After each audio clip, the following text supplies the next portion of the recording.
Oh, All right. we're live. Oh, we Did, are. Fantastic. Yeah, I got that went no fast. sound from the intro. Did anyone else hear the sound from the intro? Yeah, I Oh, we heard the did. sound from the intro, but it Okay. doesn't always show up for us, but it shows up for our viewers. So that's the important part. Yep. So we are semi-live, I think, or we are live. It's the European Ham Radio Show. I'm not fully concentrated because it's one of those days where things tend to not go as planned. But we're here, all five of us, including Walt, which is actually he's taken the topic literally. He's traveling with Ham Radio at the moment. Me too. You too, but you are not physically traveling at the moment, though. All six of No, us. that is true. That is true. Hey, there's a cat. Hello. Yeah, I had a cat here as well, but she went away. So let's see. Before we get to our topic, we're at least going to do our ham radio weeks. Let's start with Walt, since you're driving. How has your ham radio week been? Started off really good. I missed you guys last weekend because I was camping with my wife. I got her on the air for the first time, and now everybody says they would rather watch her on my channel than me. Yeah. I'd rather watch her than me. But and now today I'm driving. I'm in Connecticut right now. I left this morning very early, and I'm driving from Virginia up to Rhode Island. I got some work to do in Rhode Island, so I don't know how long I'm going to be there, but my last video I put up this past week, I have a permanent antenna solution mounted here on the Jeep, and I've been playing all day this morning. I started on 20 meters with a ham stick, switched over to a 11 meter and 10 meter fire stick 2, made a 10 meter contact and listened in on 11. And now I'm back. I've got a Hustler for 20 meter antenna up. I just made a POTA contact in Prince Edward Island, Canada. So having fun. I've got a couple hours left, maybe an hour and a half of driving left. My battery is getting low, so if I suddenly disappear, guys, I apologize. But yeah, I'm literally, I've got the G90 in the seat next to me, hooked to a battery, so I don't have that permanently mounted yet. I also have an 11 meter Uniden Bearcat 11 meter radio with me. I used that this morning for a little while, so I'm having fun. I'm literally traveling with ham radio right now. That is awesome. And I saw the video with your wife. She seemed a little bit scared to call CQ at the beginning there.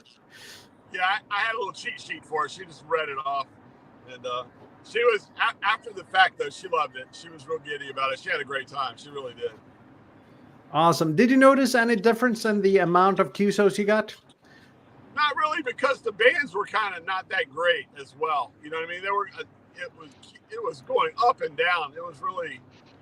QSB was horrible, and so we played around and hunted a little bit. I mean, if band conditions would have been good, I'm sure it would have really lit up. Now she broke through that pile up for that station. It was a special station. She broke through the pile up because that guy goes, OGO, young lady, whatever, So that worked. That is awesome. Let's see, Bob, you're out traveling as well. I am.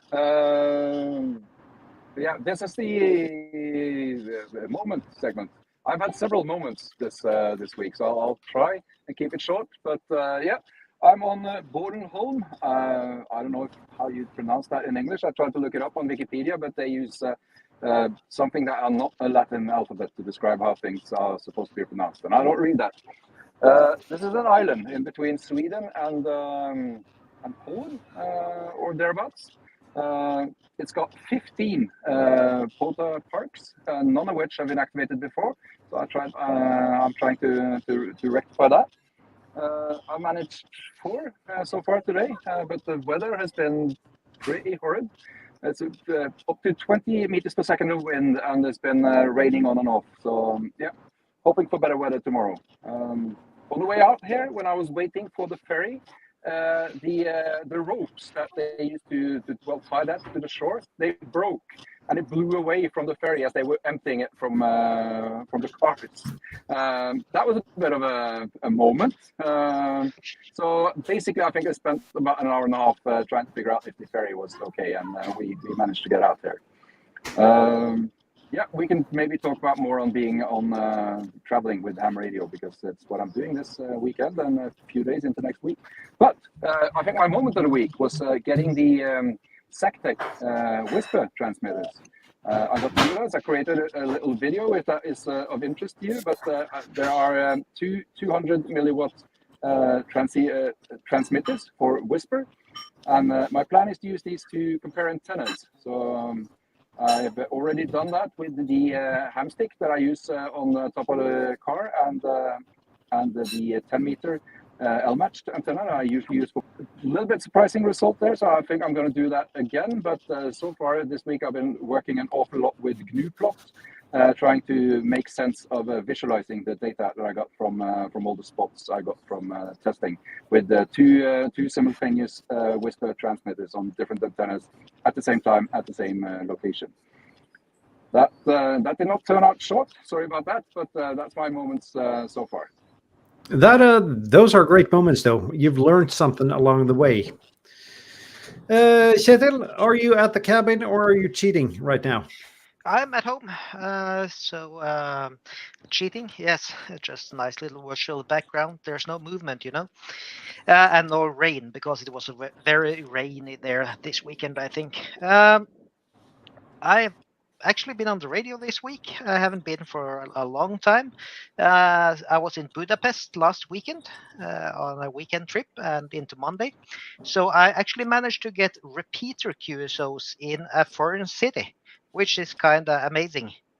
There was some net. They were talking for 10 minutes and I didn't understand a word. And when they appeared to be finished, I just jumped in and put in my call sign. And that worked. So I got 2 local QSOs down there via repeater, but still, at least a new prefix. I was hoping to do POTA or Flurafaun or summits on the air down there, but for a variety of reasons, including time, I didn't. Yeah, that's the biggest moment for me this weekend.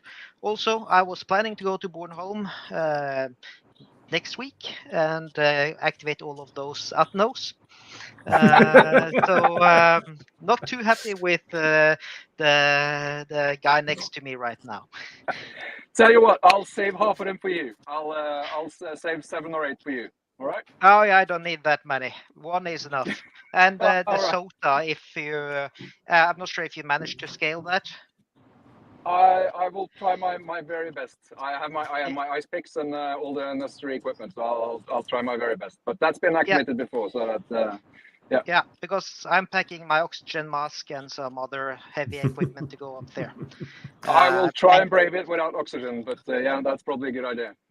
Yeah, for the fun of it, the summit is 130 meters or so. For those who don't know Danish geography, it's relatively flat. Yeah. So have fun down there, and not sure if I'm gonna go down there, but if I do, it's gonna be fun. So just it's a very nice place. I can recommend it to anyone, even if you're not interested in radio. This is a very nice place to be. It's really too bad that I'm getting all this wind and all this rain. But if it weren't for that, it would be a perfect location for radio. So yeah, maybe next year I'll come later in the year. Nice. William asks if it's like Holland, and no, it's not. It's more uneven and it's not as high as Holland. In the Netherlands, they have some high summits, like up to 200, 300, 400 meters or something, but it's kind of it's not exactly mountainy. In Denmark, there's just large slopes mostly. Yeah. And also, there's no levees here, so that can break and flood your huge areas. So you're pretty safe from floods. Yeah. So yeah, I think that's my moment of the week. That is not a bad moment either. Tobias, what's your ham radio moment of the week? I got my antenna mast down and up and managed to mount a Meshtastic antenna on it. And while doing so, I found all the bits that have been broken and rotted away over the years. So I climbed out of my roof window here like 100 times the last 2 days. Climbed out of it and climbed in again, and with the wrench and with some tape and with cable ties, etc., etc. You know how it is when you're mounting a new antenna. Now it's up, and let's see if I get more than 0 mesh testing stations now. Just But run that is software good up. though. Get it. But are you feeding it from inside your shack? Yeah, it's not fully extended. The mast is just, I don't know, 3 meters or so, and the cable that came with the antenna is also 3 meters. So I've just threaded it through the mast, and it's at the moment connected inside. But probably would be better to just feed a power cable to the mast and put it in a waterproof box. Yeah, that was Keep the what I was keep the thinking. cable short or something like that. Otherwise, I'd have to invest in some LMR 400 or some quality wax that doesn't But kill all. Messi and Poloni, you know that we're out here. If you want to sponsor us, Tobias needs some new coax. Yeah, definitely. Yeah. And just so it's all clear, we are not sponsored by Messi and Poloni. Yeah. Not yet. I Yeah, forgot- we're I trying got- hard, but we are not fancy enough. I forgot to Okay, mention but- I got one of these, a lot of connectors this weekend, which are labeled as some company from Butzbach in Germany. And the mail address is an outlook.com address, and the supplier's address is in Shenzhen. That sounds legit. Yep. Yep. I also have something I forgot, and I actually brought it with me on this trip, which is, does this show up? Does it work? Yeah. Yeah. I Is it- have been running the 705 on 10 watts, and every now and then I wish I had some more. So I got this one, which is the Neptune 100 watt amplifier from 60. You managed to get it. Yeah, mine made a round trip through the US and never showed up at my desk. Mine, it actually showed up in just a few days, so it's pretty amazing. I think I ordered this thing less than a week ago. But there's no got it just ATU in it, before I or left. it's just an amplifier with a low pass filters. Just an amplifier and low pass filter. It does auto band switching, which I think is nice, and it's got it's sensible BNC connectors on the back, so I don't have to swap these out. So How heavy is basically this all I thing? did, let's say between 1 and 1.5 kilos, I guess. Not So heavy. compared to your X125 Daigo amplifier, much lighter, I guess. Much lighter than that, and much smaller. So this is I'm looking forward to trying it. I haven't done so yet because of the shitty weather, but if it's nice and sunny tomorrow, I'll do one of the parks with 100 watts. And of course, Great. I have the small QRP 200 amp hour battery in the car here with me, so I should have enough power to run the amplifier. For a few days. For a few gigs. days. Oh. I guess it's my turn then. I actually have I have a hard time picking the moment of the week. So there's gonna be I'm gonna go a little bit off script, and there's gonna be a couple somewhat related because we talked a little bit last week about if I should get and somehow I managed to close that window. So I just gotta find it here. If I should get a flex or not. And that kind of, let's see, took up my week as such, because would you look at that? Now you're just flexing, Martin. Now I'm just flexing, I know. There is somewhat of a learning curve to using a flex radio. So I have not been operating portable at all this week. The learning curve on this radio is actually since there's just, I guess, 18 buttons and wheels and knobs on the Maestro control, it should be easy. But there are so many parameters to fiddle around with. So I've been spending a lot of time doing that. I've tested it out remote. I figured out how to use a PC microphone when running it remote. And that kind of brings up one more issue, because you kind of need a PTT switch. And there is in the software, and I just closed it down, but there is a PTT button in the software which you need to click with a mouse, which is not well thought of. So I started thinking, Googling, doing all those things yesterday, and I got this little FTDI USB serial adapter and a button here, because you can set this up in Flex to as a COM port, and with the RTS, you can just set the COM port up as an RTS port and trigger the Flex with that, even remotely. So I am 3D printing a handle for this right now. Hopefully my skills are good enough to make that look good. Not really sure if they are, or if the 5-hour print on the prototype is worth it. I should only make it a little bit shorter for the prototype, but I did not. So I really hope the button fits. If not, I gotta redraw that and print that later. And besides that, since everyone's talking about a 705, and I guess I gotta check that sponsored content box now. I got a call from the Norwegian ICOM dealer, Kristek, and he asked if I wanted to try a 705. So I get to borrow one for the summer. And I've been talking so much trash about that radio that it's an overpriced QRP version of the 7300. It's more expensive than the 7300, but a lot less power. So I'm looking forward to trying that and see if I'm right or wrong. I know that it's a good radio. I'm not sure if it's worth what you have to pay for it, but it's going to be a lot of fun testing that out. So I'm going to bring that to the POTA camp out in less than a month. Check our Discord, hamshow.eu/Discord, for more information on that. And please do sign up. Please join us. It's not going to be a big crowd. We're going to do POTA for a weekend and camp out. It's going to be fun. And that's my moments of the week, I guess.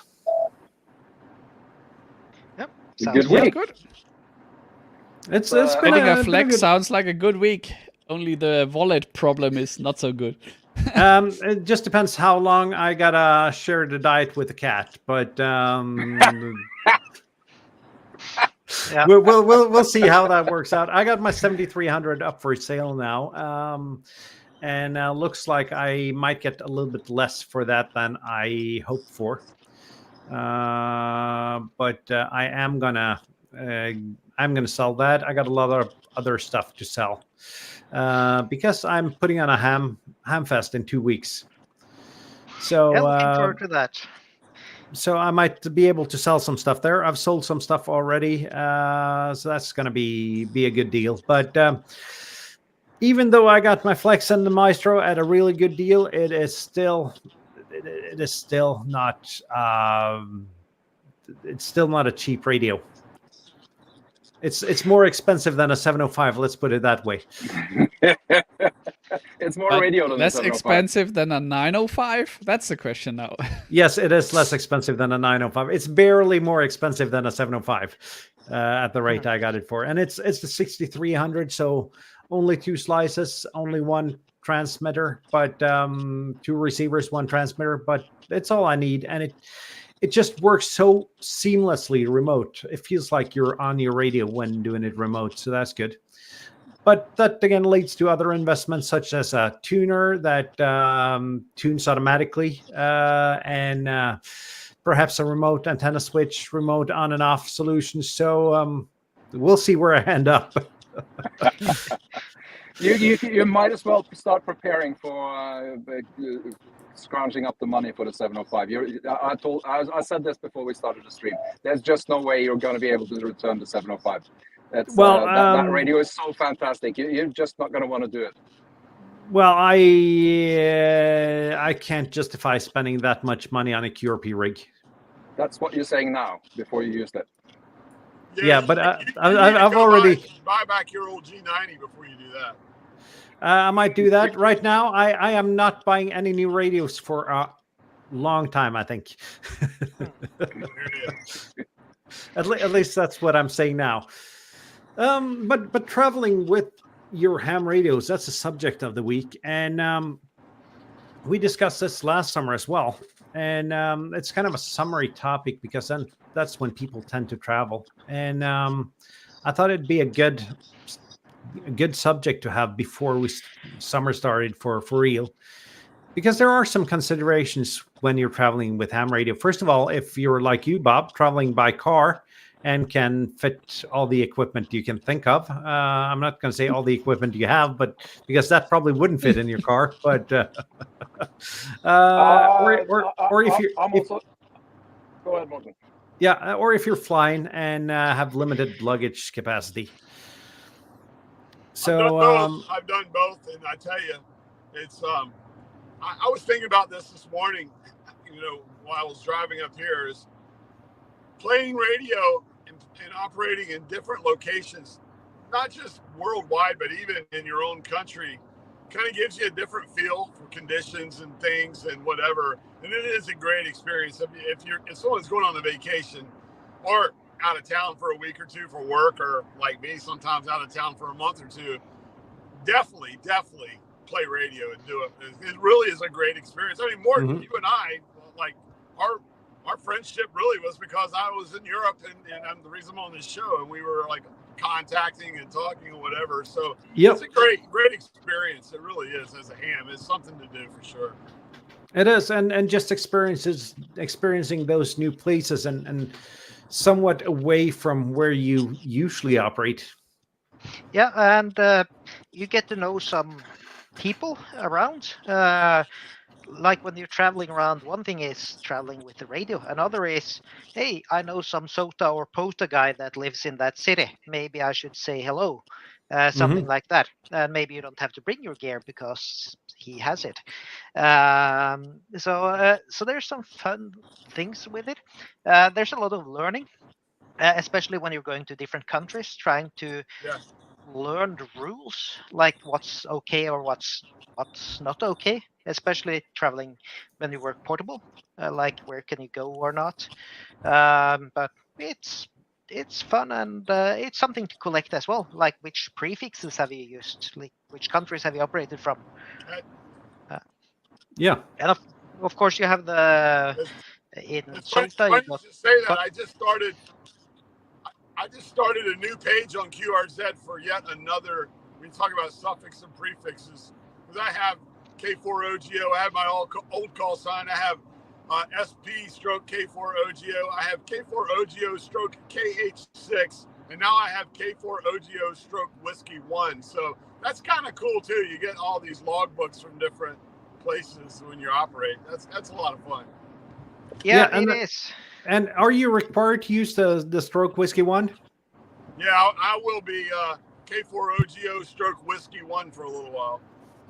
Yeah, but are you required to use that suffix, or is it by choice? I don't have to. I just want to. I like to keep up. Like if you look at my videos, I'll put in how many kilometers the contact was and all that. And I want to be honest and straight up with it. So I'm going to log it as W1, and then when I go back and I'm doing videos, I can look at the info on it, the meta info on it, and make it correct. And I'm 700 miles from, what is that, about 900K or whatever, like from my home. So I'm a long ways away from home. So it is, to me, it makes sense to do a second, another page just for those logs. Yeah, absolutely. And especially if you're going to upload it to, let's say, Logbook of the World, when that sometimes gets available again. Yeah, that's going to be fun. I'm so glad I never did Logbook of the World. I don't understand QRZ is so easy because everyone goes to QRZ and looks for you anyway. You're there. You know what I mean? You might as well just log there.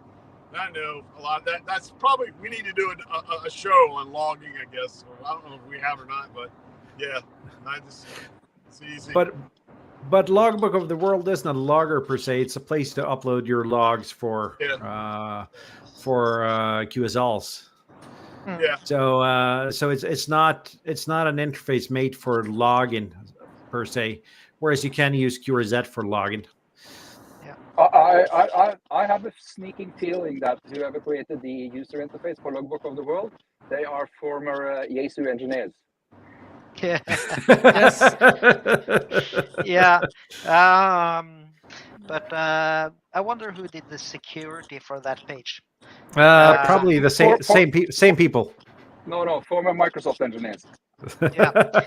So that is interesting. That's a different story, but it would be very interesting to hear like how they've handled it and everything. But still haven't gotten a notice from them that our data has been leaked.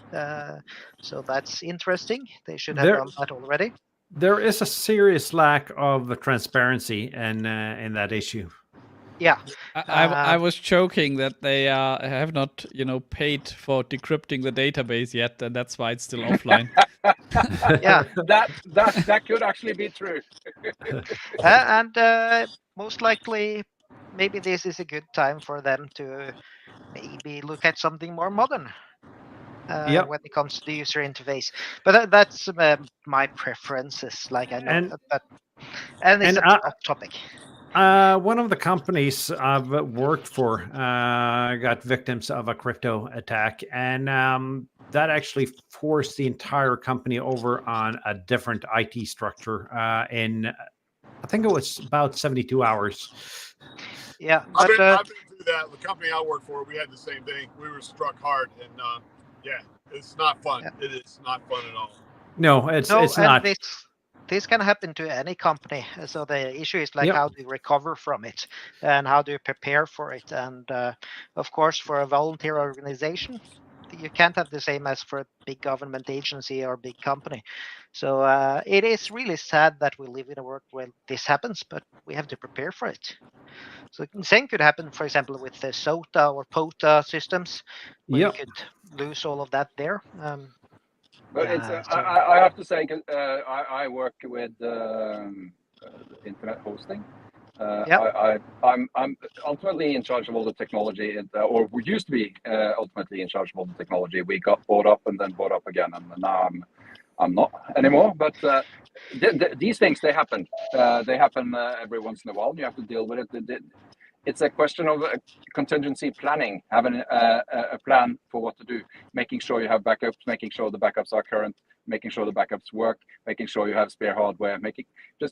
It's not really a huge problem. But if you just sit down and think this is never going to happen to me, this is not a problem. I'm not going to spend €1 on preparing for it. And of course, you're going to end up in a sort of troubles that we see now. But if you go into it, trying to take care of an IT infrastructure, realizing that at some point someone's going to compromise it, it's going to be completely gone.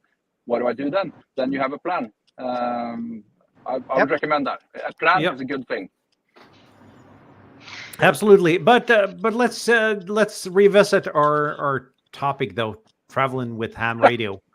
Hey guys, my phone is about to die. I'm going to call it a show. I can't believe I made it halfway through. Next week I'll be fully charged, in place or whatever, and we'll see you guys there. And good to see everybody, and I'll be in touch. See you next week. Just well, see you guys. Thanks for dropping in while driving. Yeah. So let's see. A lot of less road noise on the stream at the moment. Yeah, but road noise, that's like traveling with radio for me. That is generally packing everything I have in the car and driving somewhere and then finding a mountain or a nature reserve and going into that. So it's probably the same as Bob or Bob. And there's so much... there's some interesting thing when you're traveling. Like, firstly, when you start, everything is nicely organized. And at day 10, everything is not nicely organized anymore for some reason. Um, All right, Morten, just to expand on that point, I'll let you get back to it, Kjetil. If you can beckon me for a little bit, I can do that. I will illustrate exactly what he means. And which day are you on now, Bob? I am now. What's today? Sunday. I started driving down here yesterday, so we can have a look in. This is the back of my car. This is where I live currently. It's pretty much full of everything now. That pipe back there has got the ham sticks in it, and well, there's clothing and backpacks everywhere. So yeah, it goes to shit after the first activation. Am I allowed to say that? Yeah. You just did. So so yes, I can't really stop you now. No, sorry. It goes to excrement. Is that an acceptable But word? we are past the I think we're past the first 40 seconds or so where the YouTube algorithm checks this, but I wouldn't go full and I'm not gonna say the word on it still because it's kind of we're a family friendly show sometimes when we want to. Don't Yes, go we full are. Cartman on us. Yeah. No, I will not. But yeah, sorry for interrupting. I just had the perfect illustration right behind my back, so I just wanted to show you all. Please continue, Kjetil. Yeah, but at least for travels like that, something I always pack is repair equipment, like extra cables, soldering iron, 220 volts equipment, so I can run the soldering iron, stuff like that. Everything is in there for the long journeys. But then there's also some fun, like regulatory things. Like I found out after going through Germany that one of my radios was illegal to bring into Germany, a Baofeng thing. So that's also something you need to plan slightly. Is that true or is that a myth, Tobias? Yeah, no, it's true. I think they've banned a number of Baofangs because of not meeting the emissions. You know, a few 10 dBs, not enough rejection for the second or third harmonic, and it gets on a blacklist. Yeah. In Norway, we are allowed as license holders. We are allowed to have equipment that are outside of the requirements. We are not allowed to transmit on such radios, but we are allowed to own it and we are allowed to use it for listening. Is that different I'm not in sure Germany? if it's your private radio, then you can probably bring it, but you definitely cannot import it and sell it. Yeah, this is probably what the ban is about. Yeah, so I think Kjetil, you might be fine in just having a illegal radio in your backpack as long as you're not transmitting and causing problems with it. No harm done, I guess. Yeah, and there was other problems as well. I forgot something called an Umweltplatte or something like that. Apparently, lots of. I found that there's a lot of rules in Germany, and but the same An applies to Umweltplakette, maybe. Yeah. And what is that for the non-Germans among us? I think it tells you how dirty your car is, and depending what rating it is, you can go into the inner city or not, because there's a big problem with exhaust fumes and particles in the air. So if you have a dirty diesel and no Umweltplakette, they don't let you into the city center. At least in Munich, that's the case, I think. Yeah, that makes perfect sense. I was in Germany. There was signs saying low emission zone or something. I had no idea what that meant. I was driving basically a go-kart, but so I just went in. But all right, so there's a sticker you stick on your car to prove that it's clean. Is that the way it works? Yeah, they're inventing new classes every few years. I think mine has a green sticker, class 4, but I think it's already. These regulations get stricter and stricter every few years, right? Yeah, something like this. And mine was a Dieselgate car, at least when I was there. So that must be good enough, right? Certainly, that was a Dieselgate car? No, yeah, probably. Made in Germany.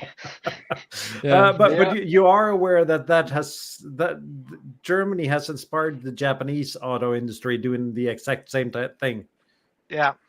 the exact same thing. Is that getting caught at doing it? Because that was the big problem that in is the Germany. exact getting caught while Yeah. not meeting the emission standards you say that you're meeting. I just read that Toyota is in big trouble for that.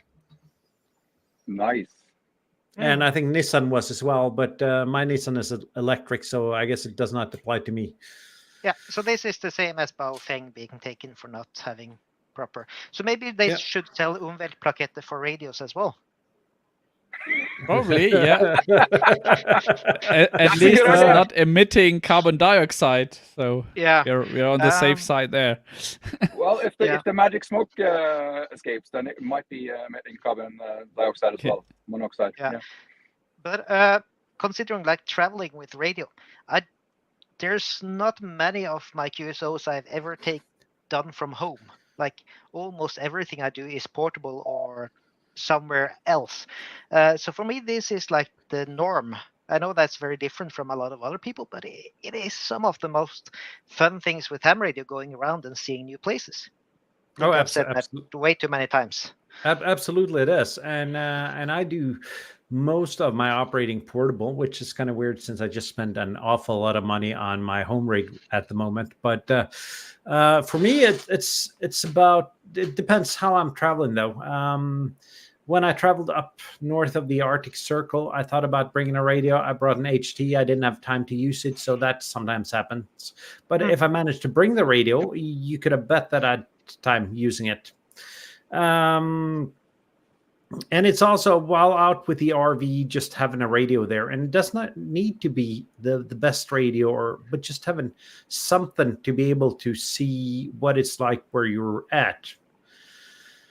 That's my feel of it, and I try when I'm traveling to bring some kind of radio gear every time, and always usually an HT to see if we can open the local repeaters. Yeah, and I know packing the radio, I know we have some slightly different ideas about that, but at least making sure you pack it safely when you travel, because there's a lot of wear and tear on radios whenever they're in movement. Yeah. So, yeah, and I see also... So which countries have you traveled to with your radio? I mean... probably for the Norwegians, Sweden is probably a given, right? Yeah, at least for me, Sweden is a given, and that is the country I've traveled to with a radio. For me, it's the Faroes, Denmark, Sweden, Norway, Germany, Netherlands, Belgium, Luxembourg. I mean, guess everything where you just drive over the border is probably not a big deal, right? I mean, the jitters come when you're at the airport and they'll check you. But I think Walt told us he had absolutely no problem traveling back and forth. But maybe he's a seasoned traveler.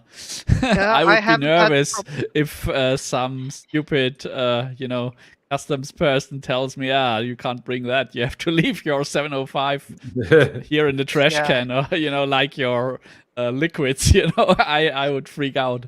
Is that an argument against getting a 705? Just asking for a friend. No. Yeah, I'm always bringing, like when I travel or fly, then I bring a disposable radio, like something I'm not going to be happy if it disappears, but it's not going to be the end of the world either. So for me, usually that's the G90, because it's not my primary radio anymore. But it also makes it a lot more like checking what you can bring into a country before checking, like, is it actually a CEPT country or is it not? Can be quite interesting. Because there are European countries that are not part of the CEPT agreement. Yes, there is. Such as Monaco, San Marino, Luxembourg, I think. Not sure about... Is Luxembourg? At least Maybe it's Liechtenstein. It's one of those small countries down there. Liechtenstein, yes, but Luxembourg, that shouldn't be an issue, I hope.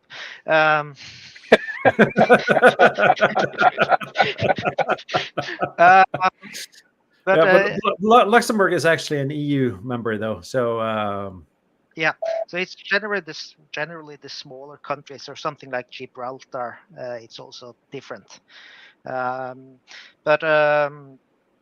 it's like just bringing it in there, making sure it's packed and easy to get out and show to the security people. That's the ones I've had problems with. It's the security. Yeah, that can happen even if you're traveling domestically, though. Yeah, and that's mostly been with batteries. So having good batteries that are correctly labeled, not like ham radio dudes batteries. Yeah, the dudes batteries, but more like properly labeled. That's a good Proudly idea. made in Shenzhen. Yeah, no, he's had this face towards enemy or something like that. Yeah. I remember the sticker. We had it on the show, right? But have you seen, what's that Canadian ham's name? The one that makes everything an antenna. Let me just see if I can find the video. He operated HF inside, I think it was LaGuardia Airport in New York. Okay. That could possibly be illegal. Is he out of jail? That was the video ended. Victor Alpha 5, Mike Uniform Delta. He's got a video where I'm just going to share my screen here. That can also be our YouTube channel of the week then. Yeah. Even though he's not European strictly. Canada is semi-European, I think. I agree. That's is he out of jail by now, or is he? I don't think he got jailed, but I don't think he was able to travel on his flight with his radio. Let's see if you can. If you sit in an airport with a handheld, like with a 2-meter, you also get some interesting looks from security. Yep. But operating HF inside an airport, that is I can't actually find it here. Maybe it has taken it down. It's a great channel, though. He uses pretty much everything as an antenna. Here we go. Would you try transmitting ham radio from inside an international airport? And he even starts with a warning. Yeah, maybe you should try that at Rygge, Morten. That is not a civilian airport. That's a military air base.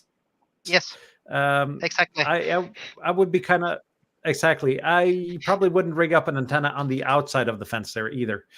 No, there were some people, I remember when there was a big NATO exercise a few years back. They were doing scanning, and they were just driving with Yagis out of their windows pointed towards that base. Yep. And for some reason they got stopped. That can happen. For some reason, the military police also takes a look at my antennas while I'm charging there. Yeah, I was really interesting that during that exercise. I was at IKEA in Oslo, and it was full of Wehrmacht, or the German army, because they apparently had forgotten everything in Germany. So they went to IKEA to buy clothes or like bed sheets and everything. It was really funny. So, but I mean, traveling with ham radio, it's usually a great experience. Yeah. We seem to get off topic a little bit, but there are a couple of rules to think about. Do not operate inside an airport. Is that a rule or more of a suggestion? It's not legal advice. Let's put it that way. Nothing we say is to be considered as legal advice, but generally pay attention to where you operate and try not to disturb people. Yeah, and it's also, at least in all of the programs such as POTA, SOTA, Flora Fauna, it's a requirement that you operate legally. You have to be there. You have to have, in some countries, you have to have the landowner's permission to do it. In others, you have to, like in Norway, you can operate legally from any land, mostly. So it's something you need to actually spend some time to learn, like what can you do and what can't you do. It's pretty much the same as anything radio. Be prepared. Do a little bit of research, and that'll help you a long way on your journey. Yeah, and a trick I heard is that I actually tried following, at least when going to countries far away, is printing a set of the rules that apply for visitors, so you can actually show it at the airport. Yep. And also some countries you need to apply for a permit to bring your radio. Yes. And some countries you need a local call sign. Some countries are easier to get a local call sign than others. And that kind of brings us back to somewhat of last week's topic, though, getting a foreign license and an American license, because one of the comments we got was that some of the countries in the Caribbean have agreements with the FCC, but not with the they're not part of the CET agreement. Yep. And then maybe you're in a country that has a direct agreement with them, but I don't think that happens for every country. No. So but one of the comments was that a lot of French people get the US license because of the French territories in the Caribbean. So when they travel to the other islands, they can actually use their US license and not their French license there. Yeah. But the nice solution to that is, of course, only going to European islands in the Caribbean, and you sidestep that nicely. And you can actually travel both to France and the Netherlands, and not really sure which other countries you can travel to. Probably something, I guess something Spanish down there still. I don't know. I don't think so. No, I don't know. I'm not quite sure. I'd like to offer a suggestion when we talk about exactly this topic that we have today. And when it comes to airport security, I have a policy. Basically, it's because I think it's bloody annoying, all these airport security things. But when I get to airport security, when you are about to scan your luggage, I will take out everything that's electric and put it side by side in trays. So basically, just me traveling for a weekend, I'll fill 4 trays with the things. And when you do that, eventually they'll just get tired of watching you unpack and say, just get the damn thing in there. And you're not even going to be allowed to take all the equipment out. It's been my experience that when you do that, you sort of diffuse this is something dangerous type of vibes that you might be giving off. And basically you just show them absolutely everything having to do with anything electronic in your this banana plug goes into my battery and connects to the radio. And explain it very slowly, and after 20 minutes they give up and cave in, right? Yeah. And I guess you're not the type that's always late for a flight then, Bob. No, I'm always early for a flight, so that's it's not a problem for me. It's this strategy here is giving off the idea that you want to show off everything that is in there. This is something you looked forward to putting it up there. I've learned finally an audience, right? I've learned the exact same strategy when it comes to the police. If you see a police car, a police stop alongside the road, slow down, roll down the window, take a really good look at what's going on. They're just gonna have you roll right by. Doesn't matter. They're not interested in stopping you if you're really, really curious. I think it's basically the same thing at airport security. So I haven't, since I learned that trick, I haven't been stopped by police maybe twice in the last 20 years. It works wonders. My policy always be the nice guy, nonetheless. So. Yeah, and be polite if they want. But at some airports, you still have to pack out. But at least at a few of the bigger ones, you don't have to pack out electronics anymore, which is really nice. They tell you to don't unpack anything, and that I really like. They have that down in Budapest as well. So that saves a lot of time. Because I'm in the same as you, Bob. If I have to unpack everything, it's usually 2, 3, 4 trays of things. Yep. And some questions. And they don't like that. I usually just ask, would you like this in a separate tray? Would you like this in a separate tray? And then it's usually at the end of it, it's no. Yeah. Yeah. So if you then have a laptop or a tablet or something like that, maybe your tablet has a keyboard, so you have to unfold it. So there's a lot of things there. What do you mean a laptop? You travel with one laptop? One or two. Okay, yeah. That's redundancy. So it's important. Yeah, and they, of course, I'm not sure how many cell phones you travel with, but last time I traveled with 2 cell phones. That can always bring some questions like, why do you have more than one phone? I have 3 Yeah, in the just car a burner phone for my illegal activity. Oops. I always leave my proper phone at home, and then I just buy a burner phone with no data on it. Yeah, if you depends where I'm traveling. It depends on where I was traveling, I would have a burner phone. But depends though. If I was to travel to, let's say, North Korea, I would probably have a burner phone. Yeah, like anywhere, or there are some countries where I'm required to, or where we should do that, and others where it's a good idea for your own sake as well. Yeah, but let's say the lesser democratic countries in the world would be an idea to do that. But I have been stopped and asked to turn on my laptop to show that it actually booted.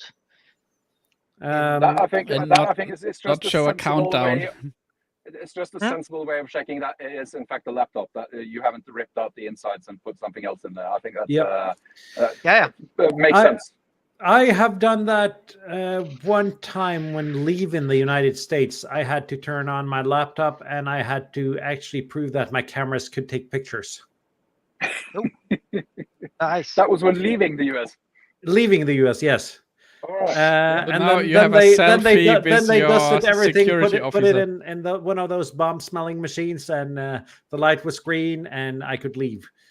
Yeah. I had to take off my shoes though and not cross the TSA line, so it was a bit of a complicated and a little bit of a scary experience, actually. Yeah. Yeah. No, I almost lost the battery once, but I luckily knew somebody that worked at the airport at the terminal, so she brought it home for me, which was really nice.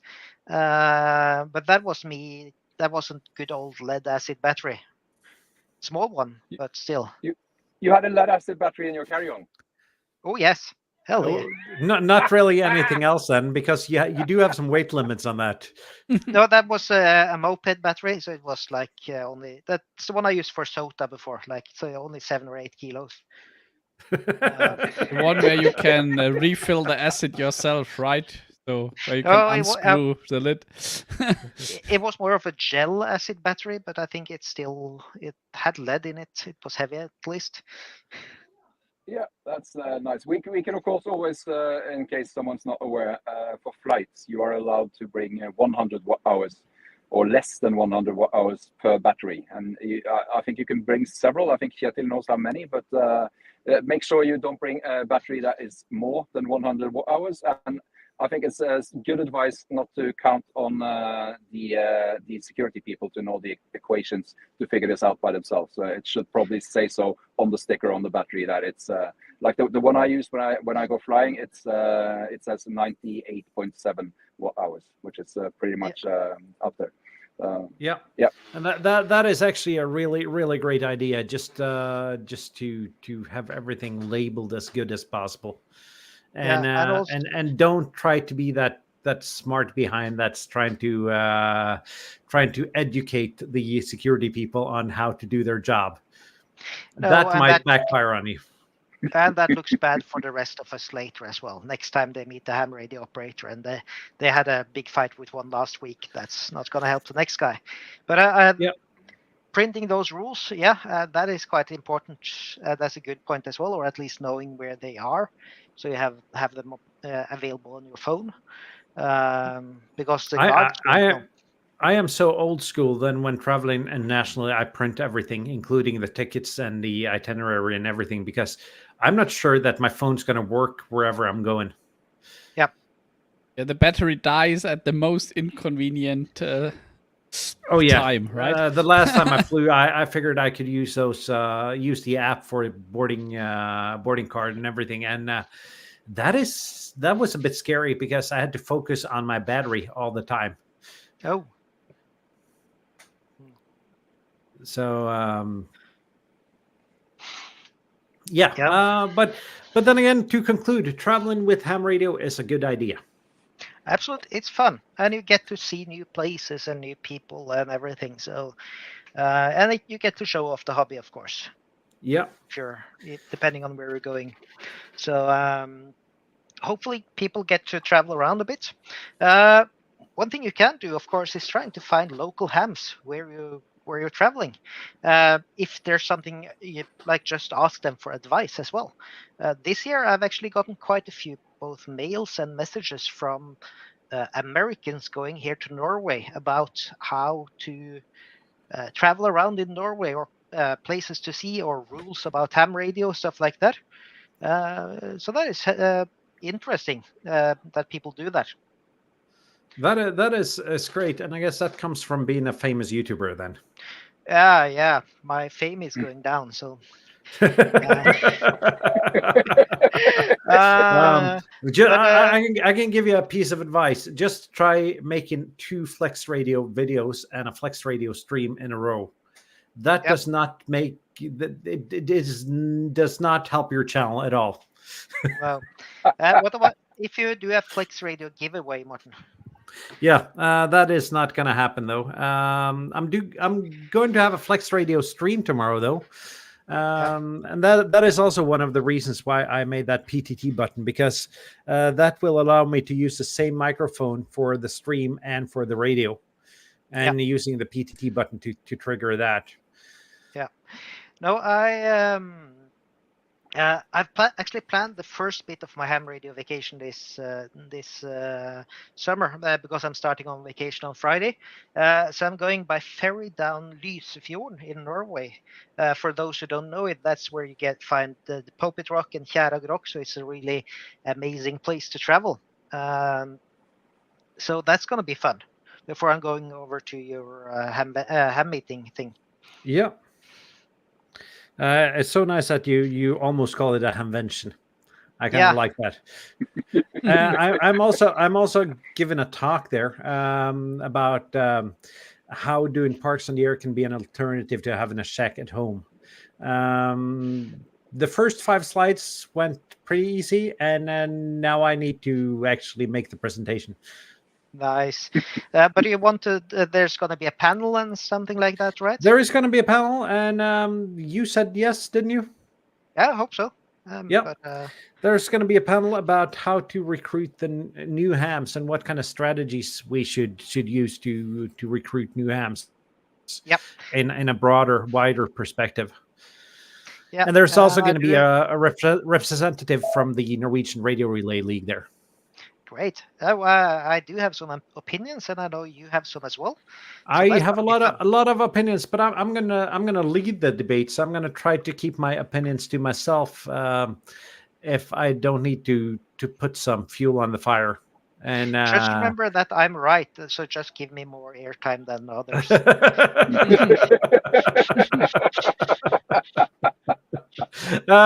Nemesis 6, Abe asked if where do you do the research for a specific country? I just Google it and hopefully find correct information there, and at least semi-correct information. And it's the same as everything. Be a little bit critical about where you find the information. And the age of it. When I looked about when I went down to Hungary now, the only information I found was 20 years old. So I wasn't really sure if that was still valid anymore. But you could then find that on the homepage of the local Radio Relay League. I'm not sure if we have that in Norway, if we have that for like ham radio for visitors, but many countries have that. Absolutely. And I just want to touch on one thing. I see we're really closing on the hour mark here, but I want to touch on if you want to meet local hams, we have a great Discord, hamshow.eu/Discord. It's linked down below as well. And you can find hams from all around the world there, actually. So that is also a good resource if you wanna figure out how to do stuff. Yep. And because stuff might be in foreign languages that you don't know, and having local to help you through the paper mill might be a good thing. Absolutely. And I guess that's it for now today. I need to figure out my drainage from the kitchen and out of the house because there is some clog somewhere, and I gotta be able to use my kitchen sink and my dishwasher again. So thank you guys for watching. And Nemesis says we can do this as the last thing. He's hoping to go to France to visit the in-laws. And France is a CEPT country, which means it's pretty well documented what you can and can't do. Walt has better knowledge than we do on the FCC CEPT agreement, but I think it's pretty easy. And this is by no means legal advice, but I think you need a copy of your license, a copy of the CEPT agreement, and you got to just figure out your band privileges. I think that's it. No legal advice, but it should be well documented. Yeah, And- France, they have 4 meters as well. Or no, they have that 8-meter band. 8-meter band. Yeah, that's good. Would be really fun to try out. I think That- in That is SEP, about you- four. Yeah, go ahead, Bob. In SEP, when you visit a country, you are only allowed to use the minimum of the resources that is the intersection between what's available in the country and what you have available in your home country. So if I were to visit France, I don't think I would be allowed to use 8 meters. Sorry, that was Belgium, not France. But still, my point still stands though. Yeah, but still, I mean, it's not like there's a lot of 8-meter radios on the market. You take 2 4-meter radios, and then you have like a merge filter. Yeah. Or you take an axe to a G90 and have a new band. And on that note, 7-3 guys, see you next week. 7-3. Bye. 3.